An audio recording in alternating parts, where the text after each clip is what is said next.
Good morning students, welcome to my channel Dhokebaaz educator.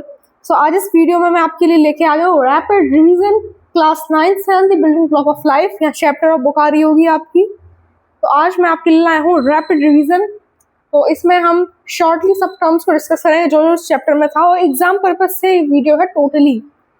सब exam purpose का क्या क्या क्वेश्चन पूछे जा सकते हैं, क्या क्या चीज़ें जो याद रखने की इंपॉर्टेंट है, क्योंकि जो बुक है उसमें बहुत सारी ऐसी चीज़ें दे दी हैं जो एग्जाम में पुट अप नहीं होती हैं, और वो थोड़ा सा आपके चैप्टर से आउटसाइड वाली चीज़ें हैं, इसलिए लेके आ गया हूँ मैं रैपिड रिवीजन। तो आइए इसको करते हैं स्टार्ट।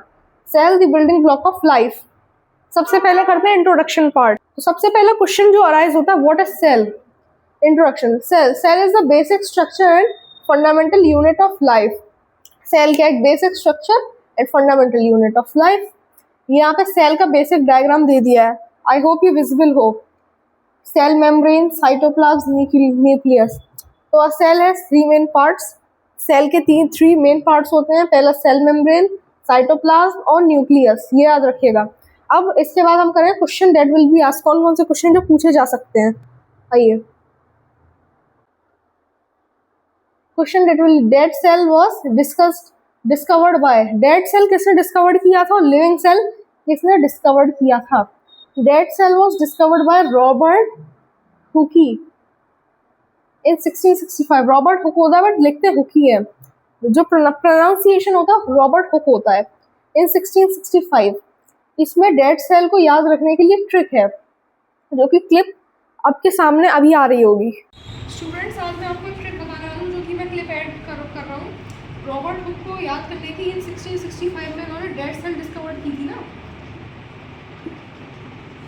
तो अब इसकी ट्रिक क्या होती है याद करने की? ट्रिक ये होगी, रॉबर्ट, इसमें हुक लिखा है, हुक का मतलब इस टाइप का हुक होता है। इन्होंने एक फिश फाइंड की थी जो कि डेड थी, डेड फिश फाइंड की थी। तो कैसे की होगी? हुक लगा के तो की होगी। तो इस टाइप का हुक, और 5 में ही ये हुक आता है, इस टाइप का हुक नहीं होता आपका, 5 में भी हुक है। इस वजह से रॉबर्ट हुक हो जाएगा आंसर। किसने फाइंड की थी? डेड सेल रॉबर्ट हुक में, 1665 अगर ईयर आती है उसमें, तो 5 लगा दें 1665, ये ऑप्शन हो जाएगा। ये ट्रिक है। क्लिप देख ली आपने, वीडियो क्लिप। अब देखें living cell. Living cell was first discovered by Antonie van लीeuwenhoek इन 1674। अगर एग्जाम में आता है, आप लीeuwenhoek भी लिखते हैं, जैसे टीचर्स ने, आपके स्कूल टीचर्स ने कहा होगा कि इतना लिखें। एग्जाम में आए तो पूरा लिखिए, ऑप्शन में हो सकता है लीeuwenhoek दे रहे हो। ये लिविंग सेल लीeuwenhoek ने डिस्कवर की थी, और रॉबर्ट हुक ने की थी डेड सेल। ठीक है स्टूडेंट्स, ये 1674, और डेट्स जरूर याद रखिएगा, क्योंकि डेट में हो सकता है आपको कंफ्यूजन हो जाए। अब चलते हैं on the basis of nucleus वाले एक और स्लाइड। अब on the basis of nucleus cell are of 2 types. Nucleus के बेसिस पे सेल्स के कितने टाइप के सेल होते हैं? 2 होते हैं, प्रोकैरियोटिक, यूकैरियोटिक। अब ये क्वेश्चन पूछा जा सकता है, on the basis of nucleus how many types of cell are there? आप लिख दें प्रोकैरियोटिक एंड यूकैरियोटिक। और अगर जब वो पूछ रहा है प्रोकैरियोटिक यूकैरियोटिक, तो जनरल सी बात है, लॉन्ग क्वेश्चन आंसर में difference between prokaryotic and eukaryotic आएगा। तो इसको डिफरेंसेस और समझ लीजिए। प्रोकैरियोटिक कौन से होते हैं? These cell don't have true nucleus. Example bacteria, इनके पास ट्रू न्यूक्लियस नहीं होता है, and eukaryotic, these cell have a true well defined nucleus. Example plant and animal. तो ये क्वेश्चन आ सकता है, इसे आप अच्छे से रेडी करिएगा। और ये तो क्वेश्चन पेपर आपका 20 या 40 मार्क्स का होगा, क्योंकि PT 1 ही होंगे अभी आपके, तो उसमें शॉर्ट में चल सकता है। अगर आपके टीचर ने कहा है इसको और डिस्क्राइब करिए, एटलीस्ट 2 पॉइंट लिखिए, तो आप 2 पॉइंट अपनी बुक से रेडी करिएगा। स्टूडेंट्स, अब मेन पॉइंट क्या है अपना? Difference between cell wall and cell membrane. वो डिफरेंस भी पूछेगा एग्जाम में, क्योंकि लॉन्ग क्वेश्चन आंसर में होता है डिफरेंशिएशन बिटवीन। तो cell wall and cell membrane आप समझ लीजिए। ONT जो लिखा है इस पर आप फोकस मत करिएगा, ये इसका कोई लिटरल मीनिंग नहीं है। अब आते हैं पहले सेल मेम्ब्रेन समझते हैं। सेल मेम्ब्रेन क्या है? A cell membrane is a thin, flexible outer covering of the cell that allow only selected substance to enter and leave on cell. ठीक है, ये इसकी पहली प्रॉपर्टी हो गई। अब इसकी तो एक ही है। आप सेल वॉल देखते हैं। Cell wall is a hard outer layer of the plant cell. It gives strength and allow more substances to pass through. इसमें डिफरेंस क्या है? ये कुछ सब्सटेंसेस को अलाउ करती है, that allow only selected substance, but it allows most substance to pass through. तो ये डिफरेंस है cell membrane and cell wall में। क्लियर था? कोई डाउट हो आपको किसी भी स्लाइड में तो आप कमेंट में पूछ सकते हैं। कमेंट करने का कोई पैसा नहीं लगता, कमेंट में करिए, मैं डेडिकेटेड वीडियो बना के आपके डाउट्स जल्दी से जल्दी क्लियर कर दूंगा मैं। अब करते हैं इंटरेस्टिंग फैक्ट्स पे आते हैं। इंटरेस्टिंग फैक्ट्स क्या है? Power house of the cell, ये क्वेश्चन पूछा जा सकता है एग्जाम में। Traffic police of the cell and why, suicidal back of the cell and why, who propose cell theory, ये पूछा जा सकता है कि power house of the cell क्या होगा? माइटोकॉन्ड्रिया। अगर इसमें एंड वाई भी आ सकता है और एक्सप्लेनेशन भी अगर वो कहे तो आप लिख देना, because it gives power to all the cells. Power house of the cell mitochondria. Traffic police of the cell and why, यहाँ पे डेफिनेशन आ रही होगी, आप चेकआउट करिए। Suicidal bag of the cell and why, suicidal bag of the cell किसे कहते हैं, क्यों कहते हैं? Suicidal bag of the cell, lysosome is a suicidal bag of the cell, यहाँ पे प्रॉपर डेफिनेशन है। अब इनके समझते हैं एंड वाई, क्यों suicidal bag of the cell and why. Lysosome आपको बताया क्यों कहते हैं, because it have digestive powder enzymes. अब ठीक है, ये क्लियर था। अब चलते हैं डिफ्यूजन एंड ऑस्मोसिस पे। ऑस्मोसिस, ये डिफरेंशिएशन जरूर आ सकता है ऑस्मोसिस एंड डिफ्यूजन में, काफी बार ये पुटअप किया गया है question. Diffusion, movement of any molecule such as gases or dissolved substances. Osmosis is the movement of water, a semi-permeable membrane, from a dilute solution to concentrate solution। जैसे कि बादाम हम पानी में डाल देते हैं, फूल जाता है, तो ये एक एग्जांपल हो गया ऑस्मोसिस का। डिफ्यूजन है movement of any molecule such as gas और डिजॉल्व सब्सटेंसेज, तो ये हो गया उसका डिफ्यूजन का। कोई डाउट कमेंट सेक्शन में पूछेगा। अब चलते हैं सबसे मेन इंपॉर्टेंट टॉपिक जो कि सेल ऑर्गेनरीज। इसमें सेल ऑर्गेनरीज स्टूडेंट जरूर पूछा जाएगा और आप इसका अपनी बुक से पढ़िएगा और आपको एक एक उसका वो चाहिए डिस्क्रिप्टिव पैराग्राफ, एक न्यूक्लियस का, लाइसोसोम, माइटोकॉन्ड्रिया। तो अभी तो इसको शॉर्ट में मैं कह रहा हूँ। Cell organelles are small structure present in the cytoplasm of cell. Cell organelles छोटे स्ट्रक्चर होते हैं, किसमें प्रेजेंट होते हैं? Cytoplasm of the cell. Cell organelles help the cell perform its function by carrying out different specific jobs inside the cell. ये help करते हैं perform function को करने के लिए and by carrying out different specific jobs, और ले करते हैं नई डिफरेंट तरीके की जॉब्स को। Mitochondria, lysosome.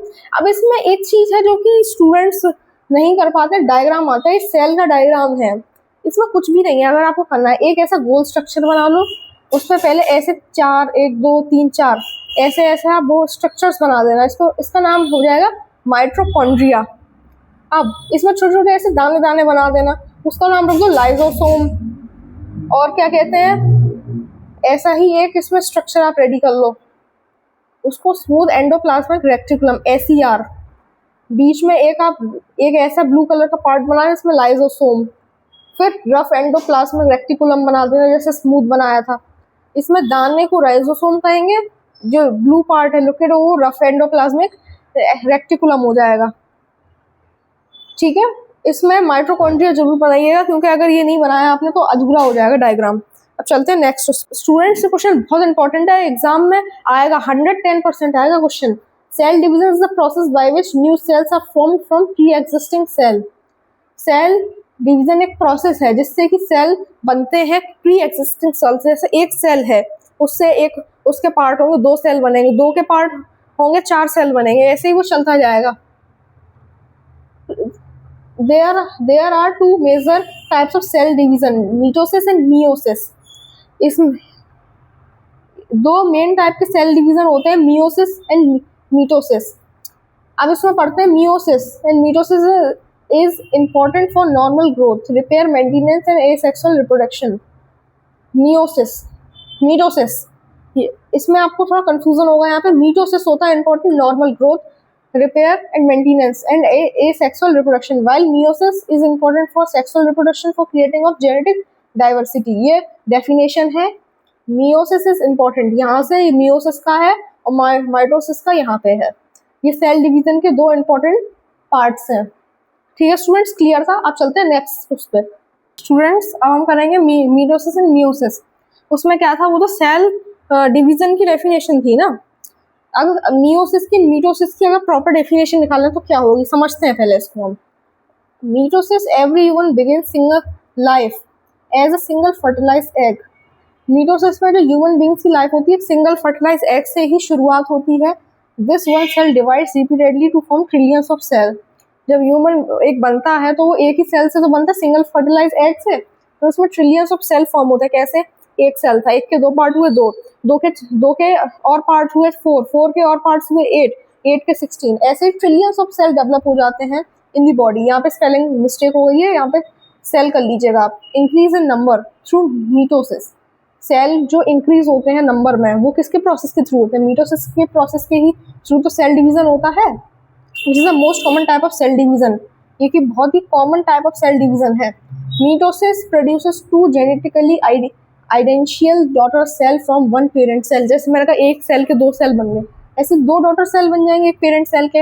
अब बात करते हैं मियोसिस की। ये भैया क्या है? अब ये भैया है, इन्होंने कहा meiosis is a type of cell division that produce gametes. ये एक ऐसा सेल डिवीजन जो कि क्या प्रोड्यूस करता है? गैमीट्स को प्रोड्यूस करता है। And occurs only in the cell of reproductive organs. सिर्फ अकर्स किसमें करता है? Cell of reproductive organs in animals including humans.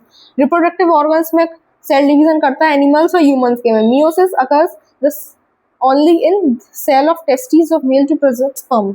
जो मियोसिस होता है वो क्या करता है? ह्यूमन रिप्रोडक्टिव सिस्टम में को क्या कहते हैं? डिवीजन करता है, सेल डिवीजन करता है, टेस्टिस को डिवाइड करता है, स्पर्म बनता है, ovaries of female to produce eggs.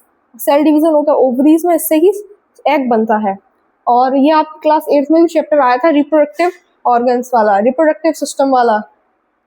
तो इसमें एक इंपॉर्टेंट क्वेश्चन है जो कि अराइज होता है, जो कि यहाँ पे लिखा हुआ नहीं है। Largest cell in human body. Largest cell पूछा जाए तो आप लगा दीजिए एग स्लैश ओवम या ओवा, जो भी है आपका। और अगर स्मॉलेस्ट सेल पूछता है तो स्पर्म हो जाएगा। Sperm smallest cell, large cell तो एग, और आपका ओवा। ठीक है स्टूडेंट्स, तो ये क्लियर था यहाँ पे मियोसिस एंड मीटोसिस। और अगर प्लांट सेल की बात है तो यहाँ पे मेंशन होंगे प्लांट सेल। स्टूडेंट्स, उसमें क्वेश्चन आया था हु प्रपोज सेल थ्योरी। उसका आंसर थ्योरेंडर श्रैम हो जाएगा, जो कि स्क्रीन पे आ रहा होगा। बट सेल थ्योरी क्या थी? अगर क्वेश्चन आया what is cell theory, describe cell theory, तो लिख देना according to the classical cell theory all living organism are made up of one और मोर सेल्स। फैक्ट है, हमारी स्किन है 1 ट्रिलियंस ऑफ सेल से मिलकर बनी होती है। Cell is a basic unit of structure and function in living being. Cell ही जो सारे फंक्शंस को क्रिएट करता है। All cell arise from pre existing cells, जो कि आपने पहले ही पढ़ा था। जितने भी नए तरीके के सेल होते हैं प्री एग्जिस्टिंग सेल से ही तो बनते हैं। जब वो डिवाइड होते हैं, जैसे एक सेल था उसके दो पार्ट हुए, तो जो प्री एग्जिस्टिंग सेल था कौन सा था? नंबर 1, उसी से ही तो 2 सेल बने। तो ये आपके सेल थ्योरी हो जाएगी यहाँ पे कंप्लीट। एग्जाम में लिख दीजिएगा 3 पॉइंट्स है, 1 2 3 4 पॉइंट्स है, 4 के 4 पॉइंट्स आप लिख दीजिएगा, सेल थ्योरी आपकी कंप्लीट हो जाएगी। अब चलते हैं नेक्स्ट टॉपिक पे। स्टूडेंट्स, एक बहुत इंपॉर्टेंट क्वेश्चन आया हुआ है, ये एग्जाम में जरूर पूछेगा वो teacher. How do flower, fruits and vegetable acquire varied colours. ये नॉलेज के लिए बहुत ही इंपॉर्टेंट क्वेश्चन है कि जो फ्लावर्स होते हैं, फ्रूट्स होते हैं, वेजिटेबल, उनके अलग अलग कलर क्यों होते हैं, जबकि क्लोरोफिल का तो कलर ग्रीन होता है। क्या क्या ऐसी चीज़ें जो उसका कलर कैरेट का रेड बनाती है, ब्रोकली का ग्रीन बनाती है? आइए, अब बहुत इंपॉर्टेंट है, इसको मिस बिल्कुल मत करिए, क्योंकि एग्जाम में 110% आ सकता है। क्यों? Due to presence of different pigments in their cell. Different pigment के जब प्रेजेंट होते हैं तभी तो बनते हैं। अब देखिए, पहला chlorophyll, it gives green colour. जो क्लोरोफिल होता है ग्रीन कलर ही तो देता है ये। जैसे ब्रोकली है, ग्रीन क्यों होती है? यहाँ ब्रोकली की इमेज आ रही होगी, उसमें क्लोरोफिल प्रेजेंट होता है तभी तो ग्रीन कलर देता है। डिफरेंट पिगमेंट्स ही तो है जो कि सेल में प्रेजेंट होते हैं तभी तो कलर देते हैं। Carotenoids, it give yellow and orange colour. ये येलो ऑरेंज कलर देता है carotenoids. Anthocyanins, it give red, blue and purple colour. बैंगन होता है पर्पल कलर का, क्यों होता है? क्योंकि उसमें ये पिगमेंट प्रेजेंट होता है। ये 3 काफी इंपॉर्टेंट पिगमेंट्स हैं, इन्हें आप याद रखिएगा। अगर आपको इस सीरीज में कोई डाउट हो इस चैप्टर में तो आप पूछ सकते हैं कमेंट सेक्शन में। और फ्रेंड्स, आज के वीडियो में सिर्फ इतना ही, और मिलते हैं नेक्स्ट वीडियो में, तब तक के लिए बाय।